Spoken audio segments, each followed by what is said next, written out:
ఆతేస్తుతి. దేవీపుర వాస్తవ్యులు బ్రహ్మశ్రీ నిష్టల ప్రహ్లాద శాస్త్రి గారు శ్రీ అమృతానంద దీక్ష నామాంకితులు. అద్వైతానికి సంకేతమైన విగత, శాఖ, యశ, సా, విశాఖ అనే వ్యుత్పత్తిని సూచించే మహాకుండలిని స్వరూపమైన శ్రీ సుబ్రహ్మణ్య స్వామి విశాఖేశ్వరుని సన్నిధానంలో శ్రీచక్రమేరు స్వరూపంగా మన దేవీపురం వెలసి ఉన్నది.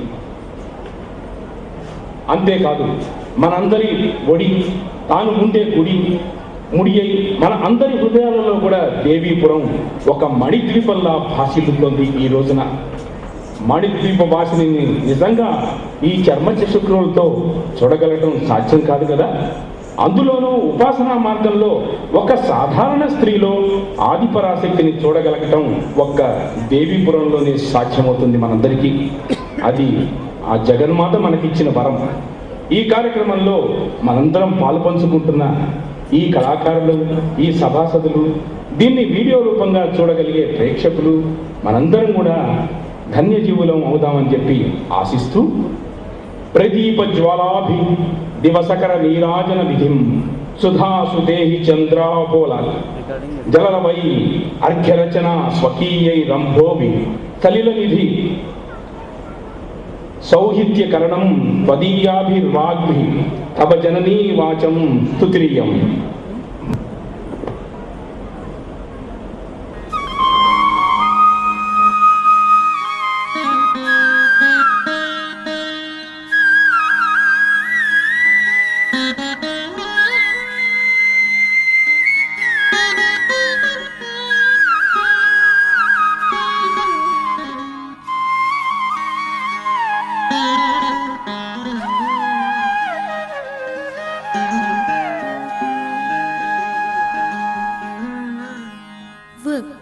वक्रतुण्ड महाकाय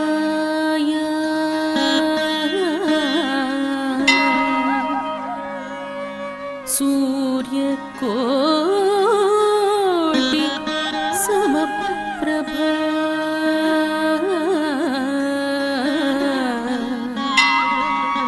निर्विघ्नं कुरु मे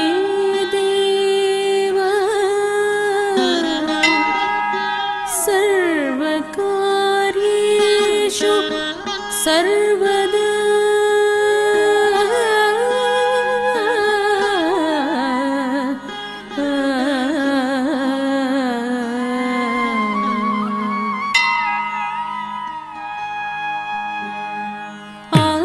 आनन्दनतन गणपतिं भावये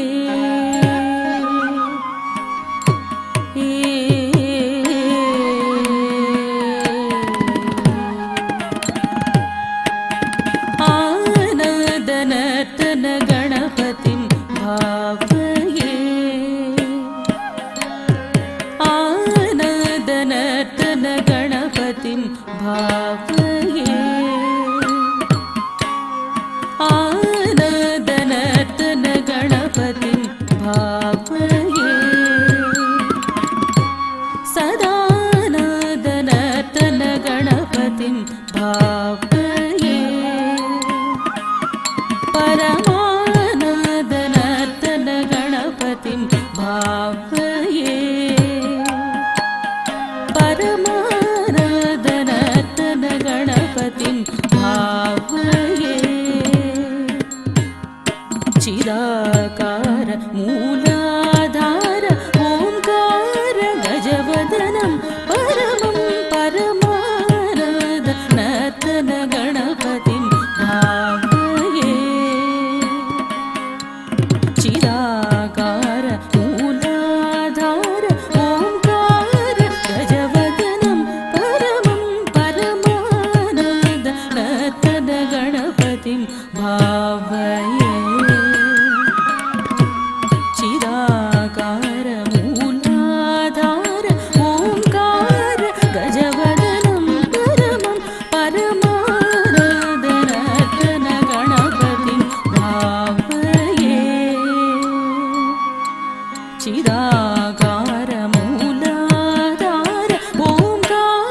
झेळु तगतळांगुतक पमग मरि ಸ ಸರಿ ಸ ತಗ ಧಿಮಿ ತಗ झेळु तगतळांगुतक दीनु दीनु दीम तते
हृच्चक्रस्थाम्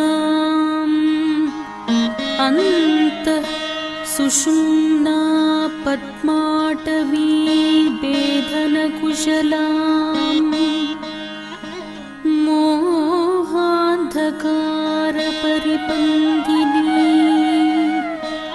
संविदग्नी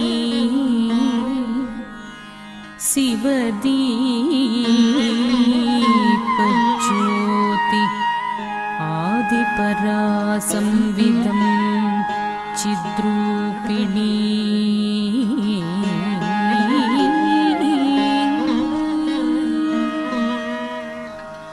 कयेलह्री हसकहलह्री सकलह्री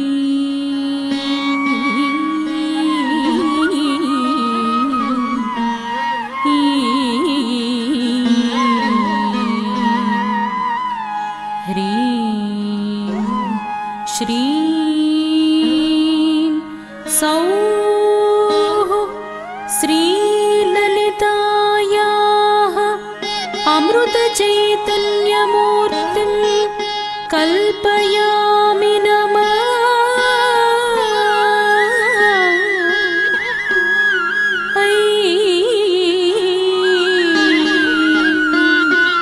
ह्रीं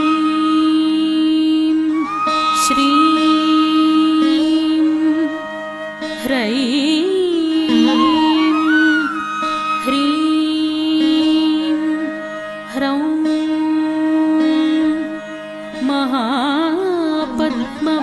महापद्मवनान्तस्ते कारणानन्दविग्रहे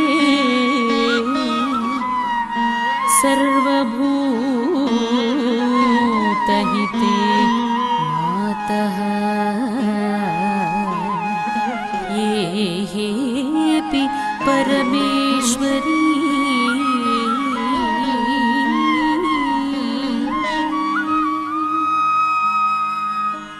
बिन्दुचक्रे श्रीमत्कामेश्वराङ्के श्री आनन्दभैरव्याः परचैतन्यमावाहयामि।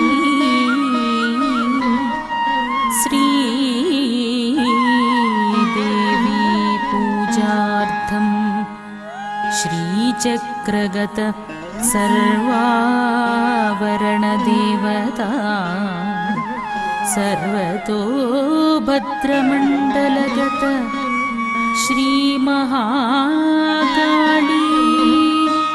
महालक्ष्मी महासरस्वती समिष्टिस्वरूपी श्री दुर्गा चण्डिका बाला सहित सकल आयतन देवता आदित्यादि नवग्रहान् चतुरायतन देवता इंद्रादिलोकपालका दिव्य सिद्ध मानवौघ गुरु समस्त देश काल प्राणिगत चैतन्य यक्षिणी किन्नर सिद्ध साध्य गंधर्वाप्सरादि सत्वगुण प्रधान चतुष्षष्टि कोटि योगिनी योगिगणा शृंगार कामलीला संगीत नाट्य वीरगोष्ठी प्रदर्शका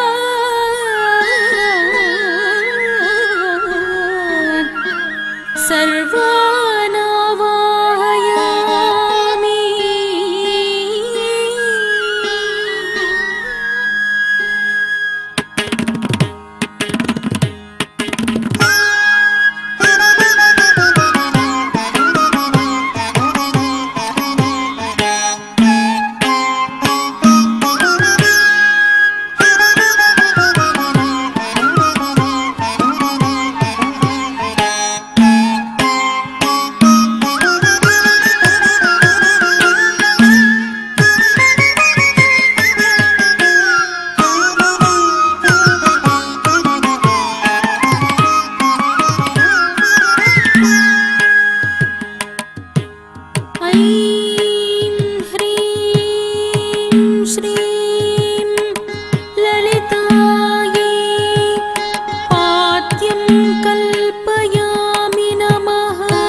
ललितायै धौतवस्त्रपरिमार्जनं कल्पयामि नमः।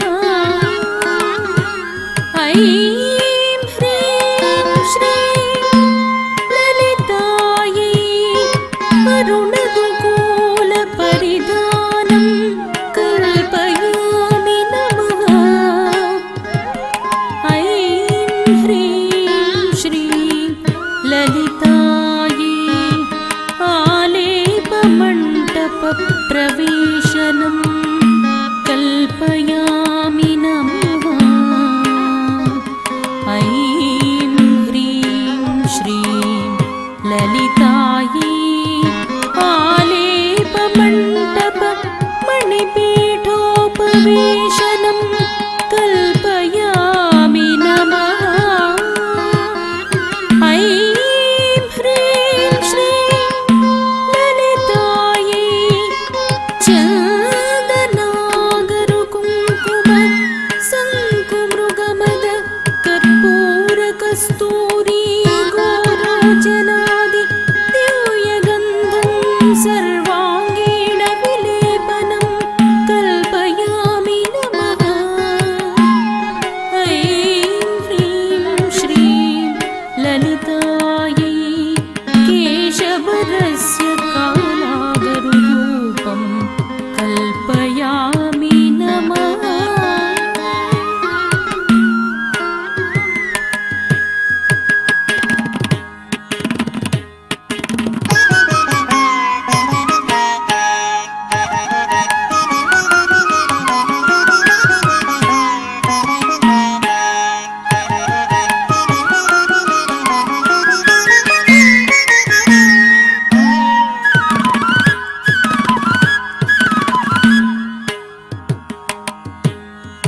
ऐं ह्रीं श्रीं ललितायै मल्लिका मालती जाती चम्पका शोकशतपत्रपूग कुहली पुन्नागकल्हर मुख्यः सर्वर्तुकुसुममालाः कल्पयामि नमः। ऐं ह्रीं श्रीं ललितायै भूषणमण्डपप्रवेशनं कल्पयामि नमः। ऐं ह्रीं श्रीं ललितायै भूषणमण्डपमणिपीठोपवेशनं कल्पयामि नमः। ऐं ह्रीं श्रीं ललितायै नवमणिमकुटं कल्पयामि नमः। ऐं ह्रीं श्रीं ललितायै चन्द्रशकलं कल्पयामि नमः। ऐं ह्रीं श्रीं ललितायै सीमन्तसिन्धूरं कल्पयामि नमः। ऐं ह्रीं श्रीं ललितायै तिलकरत्नं कल्पयामि नमः।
कल्पयामि नमः। ऐं ह्रीं श्रीं ललितायै आचमनीयं कल्पयामि नमः। ऐं ह्रीं श्रीं ललितायै कर्पूरवीटिकां कल्पयामि नमः। ऐं ह्रीं श्रीं ललितायै आनन्दोल्लासविलासहासं कल्पयामि नमः। ऐं ह्रीं श्रीं ललितायै चित्रं कल्पयामि नमः।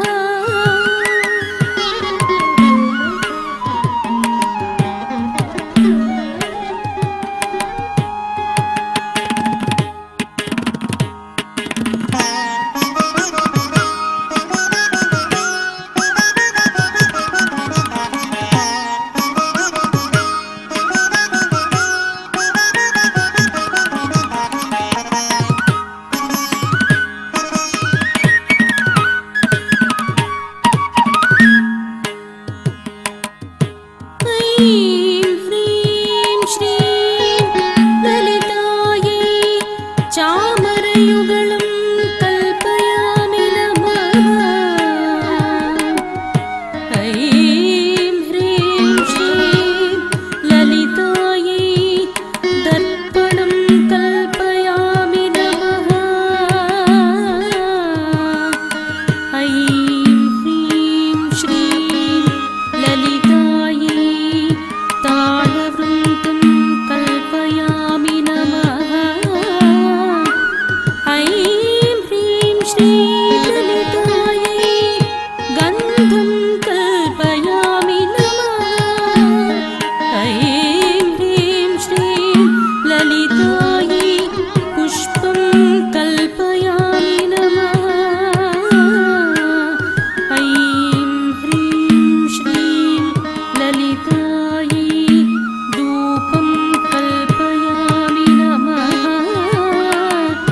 ऐं ह्रीं श्रीं ललितायै दीपं कल्पयामि नमः। ऐं ह्रीं श्रीं ललितायै नैवेद्यं कल्पयामि नमः।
ह्रीङ्कारासनगर्भितानलसिकां सौः क्लीं कलां बिभ्रतीं सौवर्णां वरधारिणीं वरसुधां धौतां त्रिनेत्रोज्ज्वलां वन्दे पुस्तकपाशमङ्कुशधरां स्रग्भूषितामुज्ज्वलां त्वां गौरीं त्रिपुरां परात्परकलां चक्रसञ्चारिणी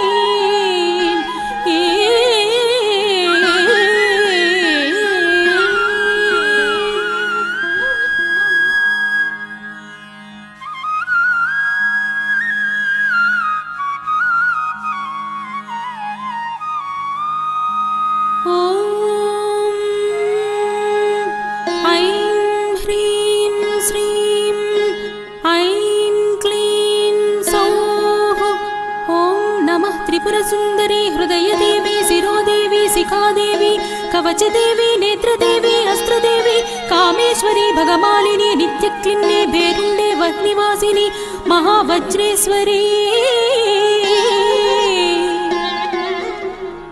शिवदूती त्वरिते कुलसुन्दरी नित्ये नीलपताके विजये सर्वमङ्गले ज्वालामालिनि चित्रे महानित्ये परमेश्वर परमेश्वरी मित्रेशमयी षड्डीशमयी मुड्डीशमयी चर्यानाथमयी लोपामुद्रामयी अगस्त्यमयी कालातपनमयी धर्म्याचार्यमयी मुक्तकेशीश्वरमयी दीपकलानाथमयी विष्णुदेवमयी प्रभाकरदेवमयी तेजोदेवमयी मनोजदेवमयी कल्याणदेवमयी वासुदेवमयी रत्नदेवमयी श्रीरामानन्दमयी अणिमासिद्धे लघिमासिद्धे गरिमासिद्धे महिमासिद्धे प्राप्तिसिद्धे ईसित्वसिद्धे वसित्वसिद्धे प्राकाम्यसिद्धे भुक्तिसिद्धे इच्छासिद्धे सर्वकामसिद्धे ब्राह्मी माहेश्वरी कौमारी वैष्णवी वाराही माहेन्द्री चामुण्डे महालक्ष्मी सर्वसंक्षोभिणी सर्वविद्राविणी सर्वाकर्षिणी सर्ववशङ्करी सर्वोन्मादिनी सर्वमहाङ्कुशे सर्वकेचरी सर्वबीजे सर्वयोनि सर्वत्रिकुण्डे त्रैलोक्यमोहन चक्रस्वामिनी प्रकटयोगिनी कामाकर्षिणी बुद्ध्याकर्षिणी अहङ्काराकर्षिणी सिद्धाकर्षिणी स्पर्शाकर्षिणी रूपाकर्षिणी रसाकर्षिणी गन्धाकर्षिणी चित्ताकर्षिणी धैर्याकर्षिणी स्मृत्याकर्षिणी नामाकर्षिणी बीजाकर्षिणी आत्माकर्षिणी अमृताकर्षिणी शरीराकर्षिणी सर्वाशा परिपूरक चक्रस्वामिनी गुप्तयोगिनी अनङ्गकुसुमे अनङ्गमेखले अनङ्गमदने अनङ्गमदनातुरे अनङ्गरेखे अनङ्गवेगिनी अनङ्गाङ्कुशे अनङ्गमालिनी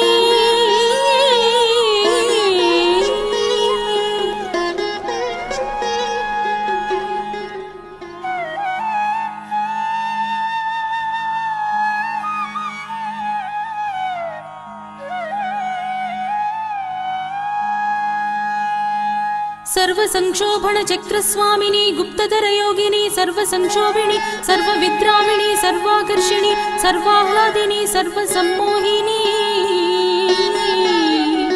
सर्वस्थम्भिनी सर्वजृम्भिणी सर्ववशङ्करी सर्वरञ्जनी सर्वोन्मादिनी सर्वार्थसाधिके सर्वसम्पत्तिपूरिणी सर्वमन्त्रमयी सर्वद्वन्द्वक्षयङ्करी सर्वसौभाग्यदायक चक्रस्वामिनी सम्प्रदाय योगिनी सर्वसिद्धिप्रदे सर्वसम्पत्प्रदे सर्वप्रियङ्करी सर्वमङ्गलकारिणी सर्वकामप्रदे सर्वदुःखविमोचिनी सर्वमृत्युप्रशमनी सर्वविघ्ननिवारिणी सर्वाङ्गसुन्दरी सर्वसौभाग्यदायिनी सर्वार्थसाधक चक्रस्वामिनी कुलोतीर्णयोगिनी सर्वज्ञे सर्वशक्ते सर्वैश्वर्यप्रदायिनी सर्वज्ञानमयी सर्वव्याधिविनाशिनी सर्वाधारस्वरूपे सर्वपापकरे सर्वानन्दमयी सर्वरक्षास्वरूपिणी सर्वेक्षितफलप्रदे सर्वरक्षाकर चक्रस्वामिनी निगर्भयोगिनी वसिनी कामेश्वरी मोदिनी विमले अरुणे जयिनी सर्वेश्वरी कौलिनी सर्वरोगहर चक्रस्वामिनी रहस्ययोगिनी बाणिनी चापिनी पासिनी अंकुशिनी महाकामेश्वरी महावज्रेश्वरी महाभगमालिनी सर्वसिद्धिप्रद चक्रस्वामिनी अतिरहस्ययोगिनी श्री श्री महाभट्टारिके सर्वानन्दमय चक्रस्वामिनी परापर रहस्ययोगिनी त्रिपुरे त्रिपुरेसी त्रिपुरसुन्दरी त्रिपुरवासिनी त्रिपुराश्री त्रिपुरमालिनी त्रिपुरासिद्धे त्रिपुराम्बा महात्रिपुरसुन्दरी महामाहेश्वरी महामहाराज्ञी महामहाशक्ति महामहागुप्ते महामहाकृत्ते महामहानन्दे महामहास्कन्दे महामहाशये महामहाश्रीचक्रनगर साम्राज्ञी नमस्ते नमस्ते नमस्ते नमः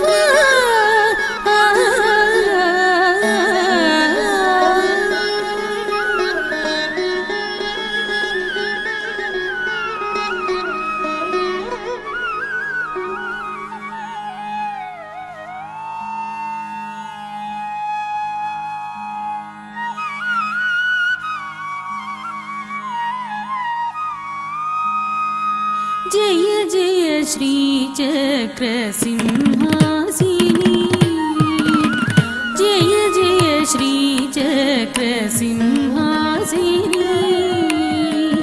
आश्रितदायिनी अम्बा भवानी जय जय श्रीचक्रसिंहासिनी आश्रितदायिनी अम्बा भवानी जय जय श्रीचक्रसिंहासिनी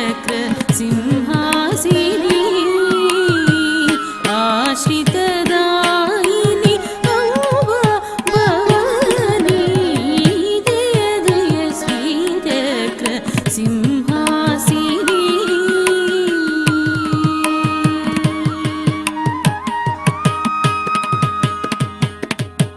जय शिव शङ्करी जय भयङ्करी शत्रुभयङ्करी जगदीश्वरी जय जय शर्वाणि जय जय गीर्वाणि नादविनोदिनि नागेश्वरी जय जय शर्वाणि जय जय गीर्वाणि नादविनोदिनि नागेश्वरी जय जय श्रीचक्रसिंहासिनी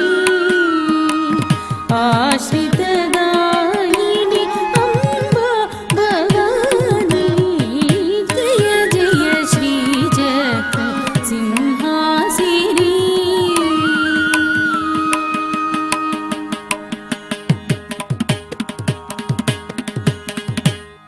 आदिशक्ति वै आविर्भविंचेवु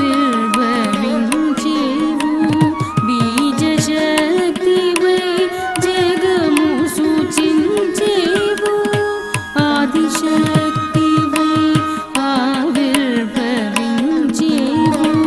बीजशक्ति वै जगमु सूचिंचेवु सर्वशक्ति वै संरक्षन्तु अन्यु नीवे अखिलाण्डेश्वरी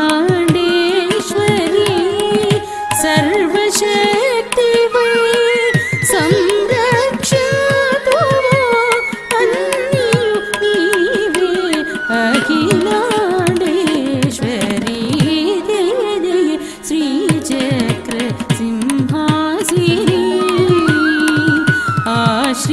आश्रितदायिनी अम्बा भवानी जय जय श्रीचक्रसिंहासिनी